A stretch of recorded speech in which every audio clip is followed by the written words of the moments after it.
to continue the services that we have now, let alone the services we may need in the future.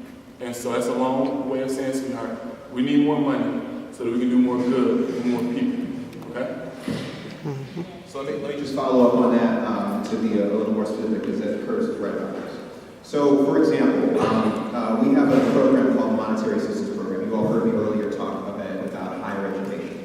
That is a program that provides assistance to college kids who have gotten into college, they're smart enough to be there, they're smart enough to succeed, and they need a little bit of financial assistance to get over the top. We currently fund that program at about 40 to 45% of its actual need. So if you think about that, that means more than half of the students in Illinois who are on their way potentially to college next year could be in college in a better financial situation, or in college at all if they can't afford it, and we're not currently giving them scholarships to help them. Now, this isn't, again, a question of, all right, these kids were like on the cusp, maybe they didn't get in, they could have a little more help. This kid was accepted to the college of his or her choice, doesn't have the ability to go, but is smart enough to be there. And we are currently criminally underfunding that program. That is a travesty and a mistake. We've got a Medicaid program that pays for 50% of all live births in the state of Illinois. So 1 out of 2 kids who are born in Illinois are paid for on Medicaid. We've got a situation where you've got providers that basically will laugh at you if you hand them a state of Illinois Medicaid card because our reimbursement rates are so low. That is problematic in terms of direct delivery on healthcare services for people, but it's also problematic because healthcare is such a driving force for employment, not just in the city of Chicago, but all around the state of Illinois. And so these are concrete examples of, I don't think either of us would say you should just be throwing money at the government so you can throw it out the window willy-nilly. What we would say, or what I would say, is there is significantly less waste, fraud, abuse, corruption than you think. And there is such a distrust in government that we have lost the ability to deliver the services that we need to because people are so reluctant to hand over their money. And the issue with that means we can't provide the kind of infrastructure we need to make sure that goods and services get to and from market. We can't provide for the types of educational opportunities for our kids that we actually need. We can't make sure government is effective and efficient in a way that inspires confidence. So that is a long answer to Charlie's great question. This gentleman I know had his hand up as well. Please give us your name and answer your question. My name is Olabode Olayo. My question is about youth in the community. The first question is regarding police shooting of our youth. Because if you look around lately, you hear police shooting. Yeah. And most of the people that are being gunned down are our future, young people. What is the policy that you guys are looking to change? It's okay to say police, they do dangerous work and all this stuff. So many people do dangerous work. But what is the policy that you guys are looking to put in place to hold police responsible for shooting people irrationally? That's number one question. Oh, we got more than one. It's about juvenile prison. We've been youth sometimes before we are at this age. The kids that happens to go astray and run into the law. What do we do? What is the policy you have in place to redeem those children? Because they are still young, they still have future to be redeemed from whatever mistake they've done. Not housing them from school to juvenile and from juvenile to penitentiary. What is the policy that you have in place or you're planning to put in place to rectify this problem? Okay, so I'm going to start and then I'll let Curtis talk to me. He's got experience with police cases. So that was a long question. I'm going to try to get to every part of it that I can fully recall. So part one, for anybody who didn't hear the question, was about what we are doing about police who are unjustifiably shooting kids. And he noted off the top, which I want to repeat, that we ask officers to do incredibly dangerous work. We often ask them to be counselors and interview them for mental health situations and do a whole bunch of work they're not necessarily trained for, and they are in difficult positions every day, and we honor those who are 90% of the police who are doing their jobs, doing them well, doing them correctly. But when we authorize someone to make the ultimate decision of taking potentially a human life with a lethal action, we get to hold them to a very high standard, to make sure that that is being done correctly. So let me give you a couple actions the General Assembly has taken on this and that I've actually been fortunate to be on. So I introduced a bill, and this would have been, I think, 2015, that created a presumption of independent investigations of all police-involved shootings. So we'd actually have to refer it out to a different state's attorney potentially. I also passed a bill in coordination with Kim Fox's office last year to make sure that they can hire special prosecutors in these situations. Because part of what happens is you see these shootings happen, you see the body cam footage, which is another thing that's now required in Illinois for police to have pilot programs to wear body cams. All of them in the city of Chicago wear them now, I understand. That's something that's going to malfunction. We got to continue to work on that and push the city folks on that. But we have a bill in place that basically says those will be referred out because prosecution matters. When you see a body cam video that looks bad, when it seems that by the standard of the law, this person should be going to jail and they get off without any sort of punishment whatsoever, that's how you erode faith in the belief that justice applies equally to all. That speaks, I think, to a second part of your question. We've taken legislative action, as I said, independent investigations, more body cams, reconstituting the Police Professionalism Commission. But ultimately, I think the biggest change that we're going to see is that we have a new state's attorney. Now, I don't know how many of you know Kim Fox personally or got a chance to get to know her personally. She is a rock star. She is a fantastic woman who comes directly from our communities, who has experienced directly so much of the injustice that we all talk about. And she is someone who I trust in these situations to, when there is credible evidence of officer misconduct, to go after these folks. And having a prosecutor who does that, I think, is incredibly important. The second part of your question, I'm going to turn it over to Curtis, on juvenile justice. So I've partnered extensively with Arthur Turner, who's a friend of mine, a state rep from the West Side, Jahan Gordon Booth, who's from Peoria, on a series of expungement and resealing measures that would say for nonviolent offenses, you would effectively have a presumption of that getting sealed and expunged, so that the scarlet letter of a felony in a nonviolent situation, certainly a misdemeanor, doesn't end up scarring you for the rest of your life. We've also tried and successfully decriminalized small amounts of marijuana. I think the momentum, for example, is building to completely legalize marijuana in the state of Illinois, which could potentially mean opportunities for entrepreneurs, but also would mean you no longer have the collateral consequences that too often affect people who look like. I don't know what Chris said all of that, but I would touch on a couple things, just being an attorney, slightly biased. I think one of the reasons that is in most of society we see overlook is the election of the judges. I know when you go to vote, there's 400 people on the list who don't know who they are. Take the time to review Bar Association websites. Take the time to talk to Bar Association, or Cook County Bar Association, or Lambda Legal, whoever, and find out who some of these judges are. Because a lot of the problem, from my perspective, on the criminal side, to the second question, and actually touches the civil as well, is you have judges who do not reflect the community at all. Somehow we have judges on the bench who never made any mistakes in life. None of their cousins have, none of their children have. They've never seen somebody make a mistake before. And they're really aggressive, it seems, towards certain individuals, right, who may or may not have the resources to have some high-powered lawyer to get them out of a situation where they, essentially bump their head and should be forgotten about. And so I would strongly stress when people are knocking on your doors with petitions and things like that, when there are opportunities to find out who these people are running for judges, please do that, because it matters. And it matters on the civil side as well. Because quite honestly, a lot of these times, it's unfortunate, but we represent families who individuals have been shot and killed by police officers. And, the race of the victim affects how much money you get as far as compensation on the civil side. But it's absolutely ridiculous. It's hard to even fathom that's the case. But I can tell you, from somebody who tries these cases all the time, we have a case right now with a 17-year-old African-American girl who stole a package off someone's porch, right?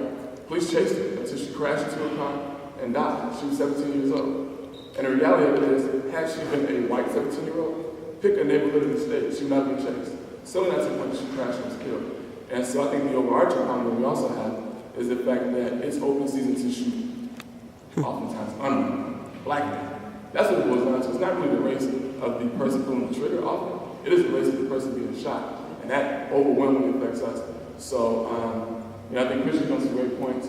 For me, I think it's all about accountability as far as our judges, in addition to the things we're talking about policies in Springfield.